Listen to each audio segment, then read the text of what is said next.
in a world full of negative people. Hey man, I'm just trying to be a positive guy, a positive farmer, a positive outfitter.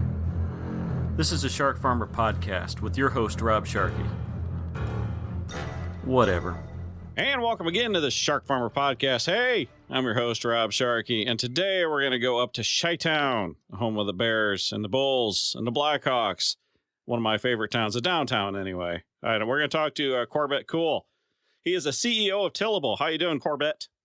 Hey, Rob. I'm doing great. Thanks for having me on the show. Really appreciate it. How's everything in Chicago today? It's a nice day, a little bit cold. It's been a great day so far. Are you downtown?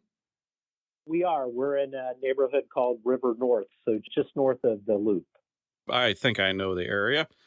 All right, Corbett, we're going to talk about Tillable, social media blowups, and whatever else comes to mind. But first, I got to roll into my ad. Is that okay? That's fine. Yeah.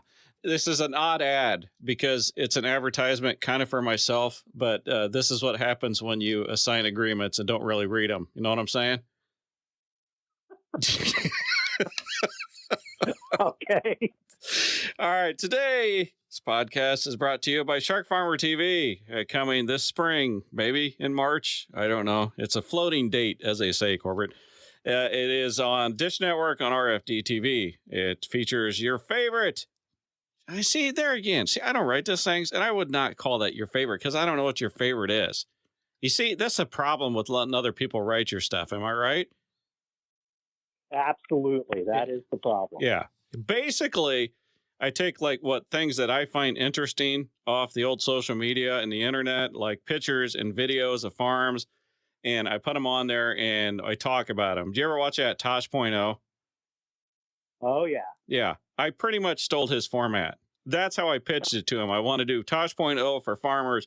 They said, fantastic idea, except you can't be dirty and you can't be mean. And that kind of broke my heart. Well, maybe you can get Tillable on there. There you go.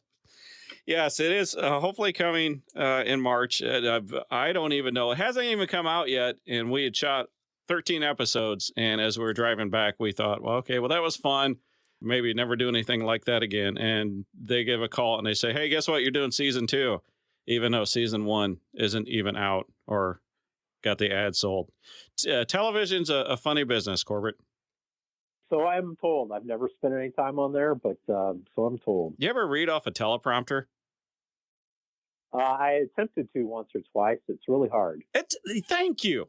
It looks so easy, right? You got like Trump and Obama and all those people that read off it, and you're like, well, anybody can give a speech because you read off a teleprompter. I struggled with it big time. You're not reading off a teleprompter right now? No. And that's a sad thing. I write the script. It's my own damn words, and I can't even read them coming across. It's just, anyway. Dish Network this spring, hopefully March. That's me knocking on wood. Shark Farmer, the television show. So please watch it, and please tell people that might sponsor it to watch it because, yeah, it really needs a sponsor. So, Corbett Kull, up there in Chicago, you are the CEO of Tillable, correct? That is correct. And co-founder of Tillable. Okay. So how many, just 2 founders? There were 2 founders, yes. This is a company I was unaware of, then all of a sudden became very aware of. Is that fair to say that's how most people found you? Yeah, I mean, we were in relative obscurity up until about, I don't know, you tell me, 2 to 3 weeks ago, and then we kind of got very popular on social media. Okay, in a nutshell, and we'll get into the details more, but like in a nutshell, what does Tillable do? So Tillable is a farmland rental marketplace, and our goal is to help landowners get fair market value for their farmland, provide transparency to the farmland rental market, and then also help farmers get access to more farmland to rent. So the general thesis is the farmland rental market is relatively opaque, and we're trying to make it operate more efficiently, bring transparency to the market, and for growers, give them access to more farmland. Okay. It's done via the internet for a lot of it, right? When you're matching up, when you're doing the whole Tinder for landowners and farmers. Yeah, I haven't called it Tinder for landowners and farmers before, but yeah, it's the general idea. We're trying to match up landowners and farmers. I'm going to start using that from now on. We're the Tinder for farmers. That's fine. I mean, I get 20% of that, but that's okay. You can have it. That's cool. It completely blew up social media like I've seen very few times. Been on ag Twitter for a long time. And this one, I was actually not on Twitter that day. And then when I came back, I think the thing melted down. What, in your words, would you say happened with the whole tillable climate thing on social media? Well, two things happened. On the one hand, we started doing a great deal of marketing around our hassle-free lease offer to landowners in Illinois, predominantly Illinois, over the course of the last month. So that happened, and landowners and farmers got letters about our hassle-free lease. In parallel, or previously, we had signed a partnership agreement with Climate such that farmers who rent farms on Tillable could share data about those farms to Tillable and to the landowner as part of letting those landowners know what's taking place on their farms, which, by the way, farmers do all the time anyway. So we signed this partnership agreement. We had not implemented the software for the API or to share data from Climate to Tillable. And on social media, people have said, oh, Tillable must be using private farmer data that it got through Climate to make these hassle-free lease offers, and that somehow we had improperly gotten access to this data, and then we were able to make these hassle-free lease offers to the landowners using that data. And then it just kind of snowballed from there. And that's not what happened? That is not what happened. So as I explained, we had not implemented the software to allow farmers to share data from their farms that they were farming, that they had acquired through Tillable, share that data to Tillable and share it to the landowners. We had not even implemented that software, number one. And number two, the data we use to make hassle-free lease offers, so these are prepaid lease offers for farmland, all of the data that we use for that is publicly available data.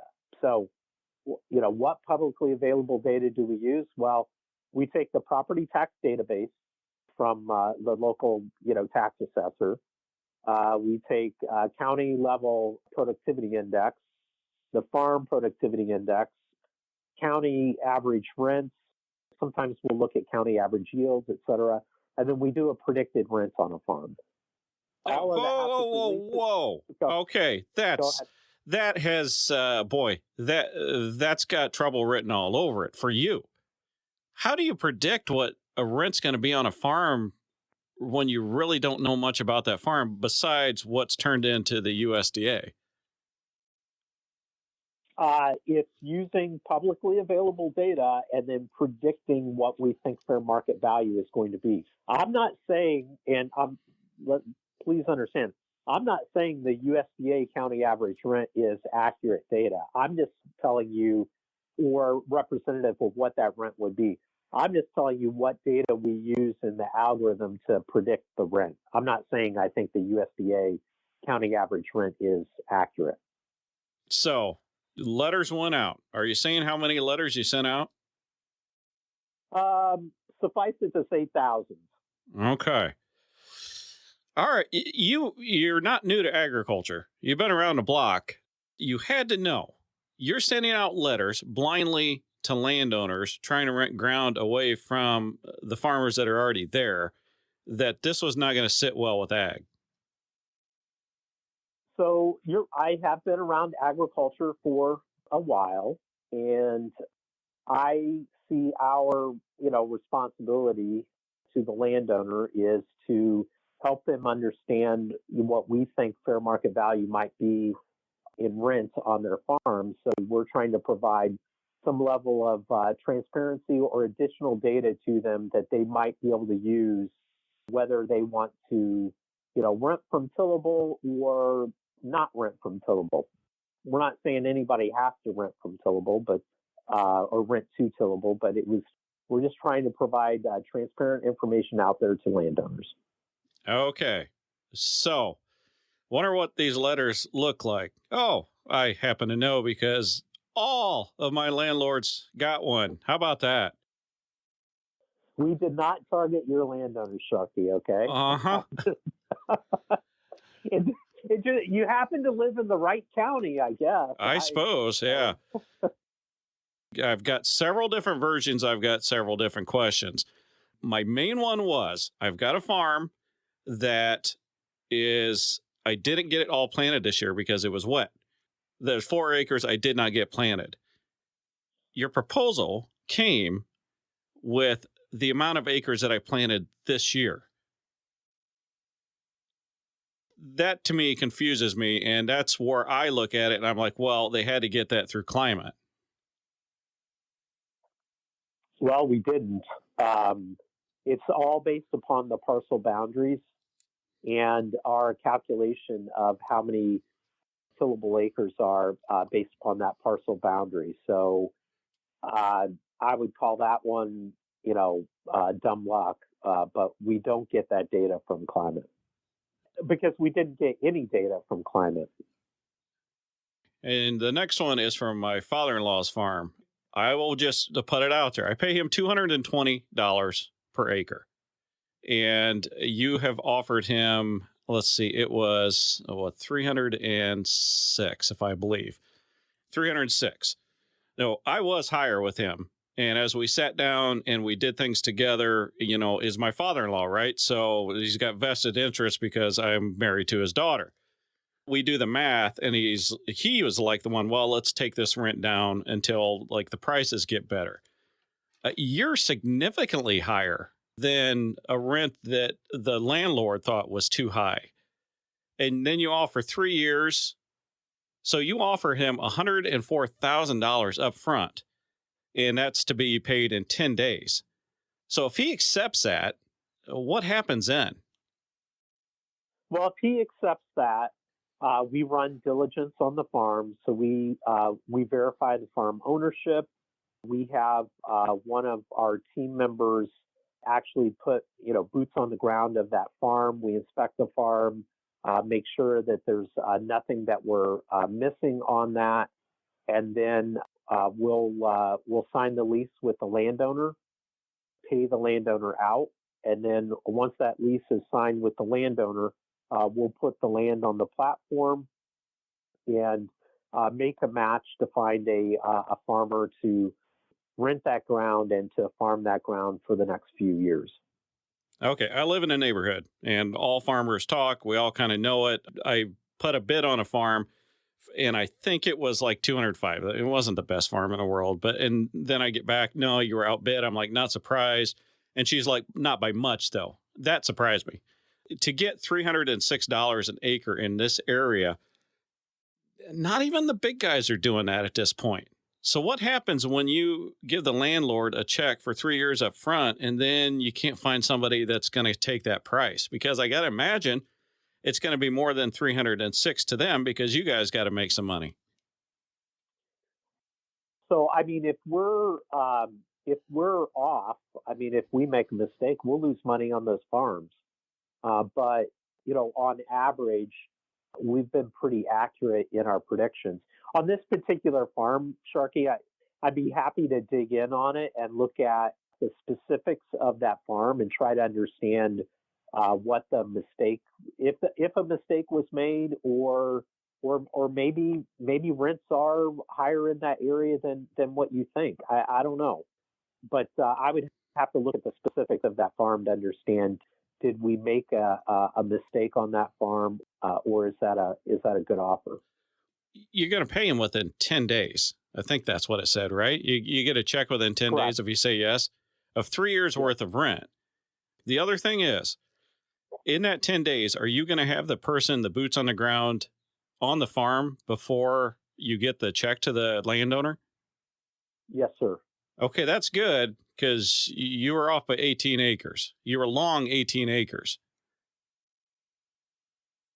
And there can be issues in the tax parcel data that could be, right or wrong, and we will catch that when we get a person on the farm and we look at it. Many times, a landowner may have gotten an offer on only one parcel, but they had multiple parcels, or we made an offer on multiple parcels and they really only want to rent one of them out. So it is possible that those acreage numbers could be in error. We're only as good as the data that we can get from the local tax assessor. Okay. All right. So again, realize that we're taking that data from the local tax assessors. If there's errors in the acreage or planted acres versus tillable acres versus the parcel boundary, that's where we have to do our best to try to calculate the tillable acres before we make the offer to the landowner, and we do try to calculate the tillable acres versus the parcel boundary, but we're only as good as the data that we have access to. And since, we're only using publicly available data, it's not going to be infallible. Well, in this case, it was CRP that was added, gosh, I don't know, 3-4 years ago, and that wasn't on part of there. Right? So is your data going back that far?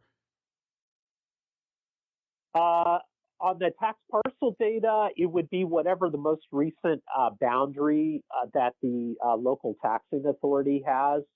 And then as far as looking at the tillable acres, that's typically coming from the cropland data layer from the USDA. So depending on when the offers are run, that could have been 2018 data, could have been 2019 data.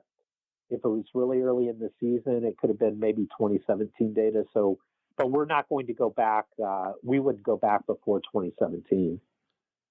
A lot of farm ground is owned by people that don't really know anything about it, right? Because they've inherited it. They live in a city now. Something like this, they're going to like. You're talking about renting ground for this year. That runs into a problem, too, with people that aren't quite sure what the ag laws are. Because if I'm renting a farm from an absentee landowner and then they call me up and said, hey, I just cashed a check from this Tillable people, I would say tough luck because the ground is mine for another year. Yeah, and that's absolutely true. So again, before we would sign that lease with the landowner, we would check to see what the prior lease was. And if it was under lease, we tell that landowner, hey, sorry, it's too late this year because the notification date's the end of October. Mm-hmm. And then depending on how the lease is written and whether or not the landowner gave the grower notification, they may or may not be able to lease it out to us. So that is a very, very good point. And of course, we would never want to pay a landowner out and then that landowner can't lease us the land, because you're right, the farmer would have 100% right to continue to farm that farm. Mm-hmm. The whole thing with the climate, in my understanding, right, from what you've said and what I've read, that was going to be used afterwards, right? Because I'm going to give an example and you tell me if I'm off or not. It appears to me that you're looking to be like a farm manager without bricks and mortars and without boots on the ground. So one way to do that is to use the data from, say, someone like Climate to bring it into you, you don't have to be so hands-on with your farm. Is that anywhere close? Well, I mean, certainly there are similar functions to what a farm manager does, to what Tillable does. I'd like to think that, what we're providing is a lot more value than just a farm manager to a landowner. But yeah, there's a certain amount of similarity between the two. They probably don't like you too much, do they? Well, disruption impacts a lot of people, right?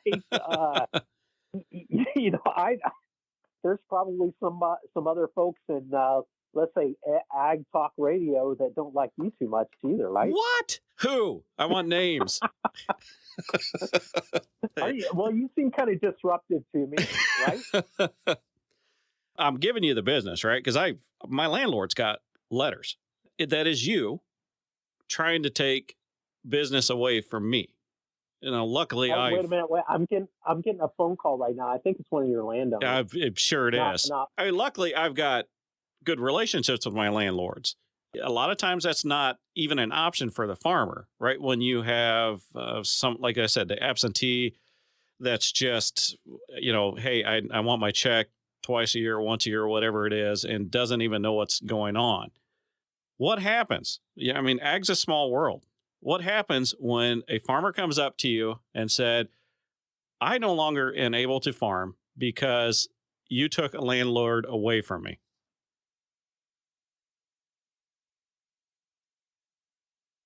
Look, I totally understand that some of my best friends in the world, work in agriculture and are farmers. And I don't want to put farmers out of business. That's not my goal in life. I do think that it is helpful to provide transparency to landowners. I mean, look, Rob, I mean, farmers want transparency in seed prices, right? They want transparency in crop protection. They want transparency in fertilizer, et cetera. Well, I mean, transparency is kind of a two-way street, right? I mean, doesn't the landowner deserve any kind of additional information about what their farm could potentially be worth? So, I think one of the challenges with farming and one of the challenges in the way it works is there's only so much farmland, and again, I don't want to put farmers out of business. That's not our goal. What we want to do is give landowners transparency, more options, allow them to be better landowners, and then also give farmers an ability to find more land to farm.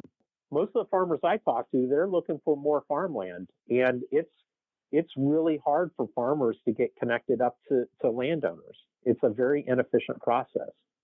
That was a tough question, but it was for this purpose. Because the way I look at Tillable, and honestly, I'm surprised this has not been done sooner, but the way I look at Tillable is that it will go or it won't go based on how agriculture views it. If there's enough people that think this is the way that it should be done, and they're going to join on it, and I'm talking mainly landowners, then this thing's going to be viable, and you're going to be, you're going to be very wealthy off of it. If it gets that reputation in ag to where this is poison, and that a farmer can just throw up a bunch of stuff. So whenever a landowner comes to the farmer and says, hey, look at this tillable, they can throw up a bunch of stuff, and the landowner goes, oh, well, after reading this, I want nothing to do with them. That's why I asked that question. You're in a tough situation. You're trying to build a business, but this business is disrupting ag in such a way that could ultimately be the success or failure of your business. I don't think there are any, easy, quick answers, on this, Rob. There's some really challenging things to be addressed here. And, Tillable wants to become, a trusted entity with the landowners and also with the farmers. Mm-hmm. And, so let's go back and talk about the data stuff for just a second. Okay. When somebody comes to town and they rent one of the farms, so let's say it's some big guy from out of town, he comes in and rents a farm. That guy. That guy? Yeah. That guy comes to town. What's the first thing that everybody says? These BTOs are ruining agriculture. And then they say, he's just going to mine the soil, and then he's going to disappear, and then we're going to get stuck picking up the pieces, right? Yes. That's almost verbatim. Yes, I will. Yep, absolutely. Okay, so if that is the case, and if Tillable's responsibility to the landowner is to say, look, if you put your land on Tillable, we're going to help ensure that the farm is being properly managed. And if we don't have access to the information of what's taking place on that farm, how are we going to do that? I mean, that's a great question because that leads back to climate, right? I mean, because it wasn't that the way you were going to get that information? Yeah, but the misinformation on the internet was, or on Twitter was, that Tillable used data from climate, which we couldn't get access to make these offers. So the offers were made based on publicly available information. The use of climate was going to be to make it easier for us to take care of those farms, to make sure that the BTO didn't mine the soil and just disappear. I gotcha. Okay. So people have asked me, well, Corbett, so now what are you going to do? The leases that are signed through Tillable, if you're a farmer and you sign a lease on Tillable, that lease says you're going to share information with Tillable and the landowner of what's taking place on that farm, for the express purpose, the only purpose of making sure that that farm is being properly taken care of. Because again, you said, Tillable will either go big or blow up, right? Mm-hmm. If we don't take care of farms, you know how this is going to end. I mean, we'll go out of business. Mm-hmm. So my obligation to the landowners is to make sure that the farmers we put on those farms are good farmers. They take great care of the farms, and we can monitor that through the data. That was the only purpose of that data. So, if I don't take good care of the farms, then people should call me names and they should hope that I go out of business, right? But I'm just not going to do that. There's a guy out of Kansas. His name is Farmer Derek. He's insane, but he's like massively popular on YouTube. He gets like 200 million views. It's just weird as hell. Anyway, I was interviewing him the other day and I said, all right, you're nuts, but you're so creative. How do you deal with the haters? And he's like, you know what? The pioneers get all the arrows. Yeah, I'm sure that is how you've been feeling this last week. Yeah, I mean, look, I'm a human being, right? And I'm sure also with you as well. I mean, you see stuff out there put out there on you where people are like, man, no, they everybody sure loves like me. Sharkey, Everybody loves me. That's what my mom says. Damn okay. it. I don't like to stir up this controversy, and I'm not super happy about how things blew up over the course of the last few weeks because of the misinformation that was put out there. But we're a real company. I'm a real person. I want to help landowners and I want to help farmers. And if somebody wants to have a conversation with me, I'm not hiding from anybody. I mean, it's pretty easy to find my phone number. It's pretty easy to find my email address. I wish people would just call me up and tell me, hey, if we screw up, call me up. You are not hiding. I mean, you've been out here talking about this when, people have been trashing this whole thing. You have been out there. Climate, not so much. I know there's connections. You were with 640 Labs, and that was bought with them and all this, that, and the other. But if this was a case where it literally was completely wrong that they were using climate's information for you to put on bids, how mad are you that they went ahead and canceled the partnership between you? Well, I mean, look, I'm really disappointed. I wish that the partnership had not been canceled, but I understand that they've got a business to run. And I also understand, Tillable is disruptive, right? And sometimes when you are disruptive, people don't want to hang out with you anymore, right? So I mean, right? I mean, I don't know. They just don't want to hang out with me anymore, which is cool. So it's going to be a minor inconvenience for us, but we still have an obligation to make sure that we're taking care of this farmland for the landowners and to keep the farms being productive and protected for the next generation of farmers. So anyway, it's not fun going through this. Yeah. I will tell you this: we're not going to stop. I mean, We've had more farmers sign up on the platform in the last couple of weeks. I just signed up it's been yesterday. Yeah, well, Well, I didn't want to interview you without going through there, but yeah, you don't.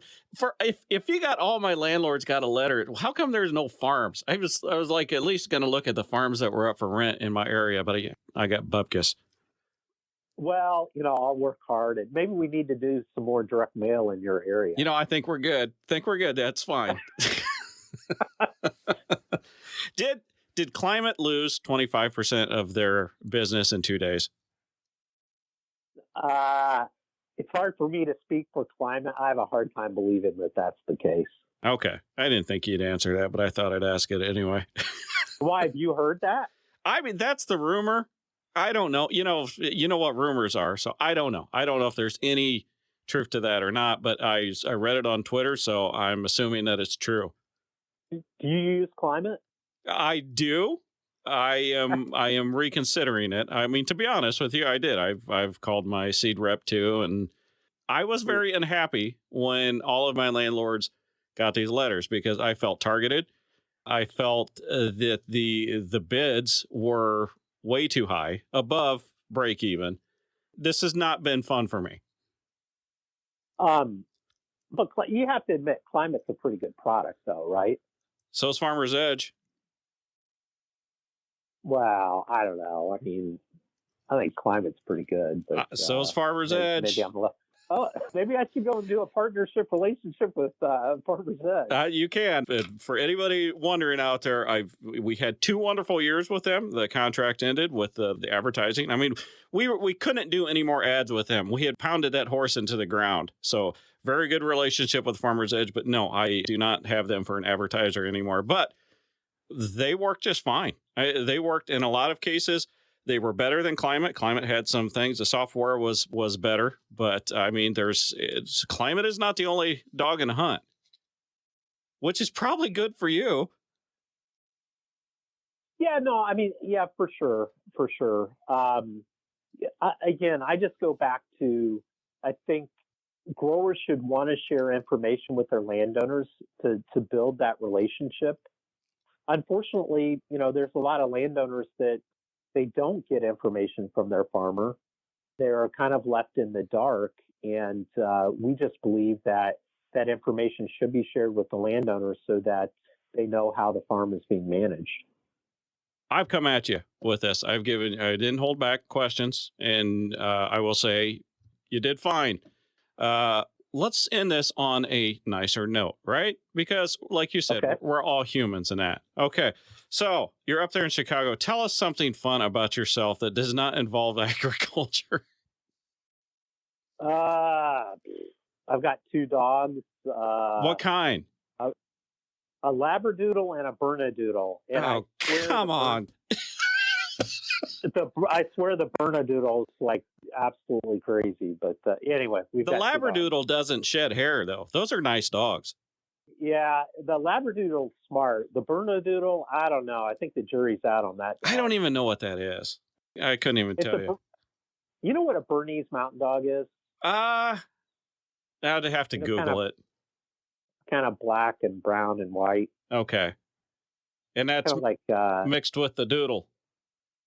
Mixed with poodle, yeah. And in our case, I guess it didn't get a brain.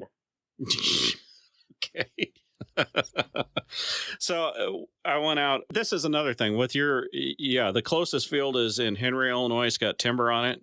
I'm an outfitter, and one of my hunters lives in Virginia Beach, and we went out and stayed with him. Gorgeous place. And he had this French bulldog, and I laughed at the thing. I made fun of Ryan for having it. I called him all sorts of names. After staying there for like 4 days, we came home and we bought one. So yeah, I've got like this little French bulldog now. Because I'm a lab guy. I love labs. Now I've got this thing. Is it smart? Not yet.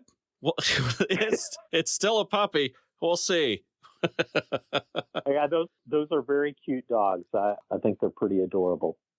All right, I got one message on your website. I don't even know how to open it.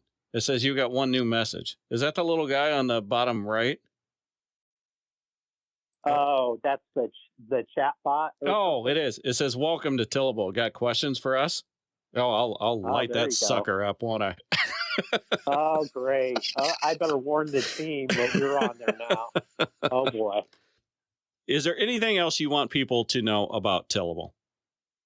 If folks have questions about how Tillable works, or if you feel like our offers are totally whacked, give us a call. I mean, heck, give me a call personally, and I'll dig into it and see if we made a mistake or if something was done wrong. For farmers, if you don't want to receive any more of the direct mail offers or emails from us, just feel free to, drop us a note or give us a call, and we'd be happy to take you off the list. Or just, if you just want to call me up and talk to me, happy to talk to you. Corbett Kull. I will say, I wasn't very happy when the letters got there, but I will give you complete props for talking about this. I know you've been on other shows, not as good as mine, but you haven't held back on anything. You sat here for 40 minutes and let me berate you on questions. So to me, that says something about you as a man. So I do appreciate that. When are we going hunting together? I'm waiting for the invite. You couldn't afford hunting with me. Just saying. Oh, that is true. I'm a poor startup guy, so Yeah. You're probably right. Yeah, that's. I think I saw on your website you're like booked out for the next decade. No, only for the next 5 years. Because I only. Are you 5 years? Well, I would only do like a 5-year contract. I wasn't going to lock myself in for 10 years, but this was because that's what they wanted to do. So I can book you in 2026? We'll see. I mean, they'll have the first, I don't know. They'll have the first thing. Hey, so if we get a farm in your area, are you going to place a bid on it? No, I don't think I will. Come on.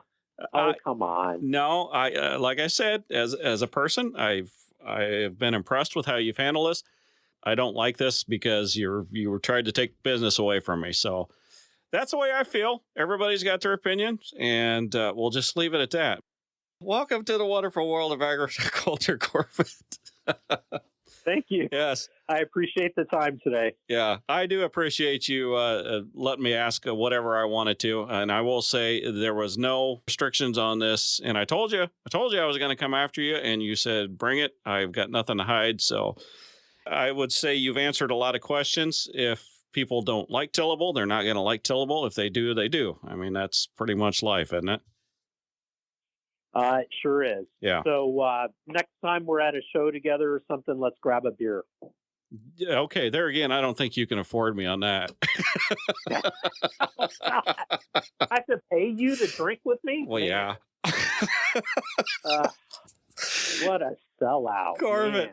thank you so very much. I do appreciate the time, and you're taking arrows. You've handled it very well. I think agriculture will at least see that. So thank you for taking the time for the interview, and everybody else. We hope you catch us next week. And thank you for listening to the Shark Farmer Podcast. I am your host, Rob Sharkey. Please visit us at www.sharkyfarms.com. And just search for Shark Farmer to follow me on Twitter. Later.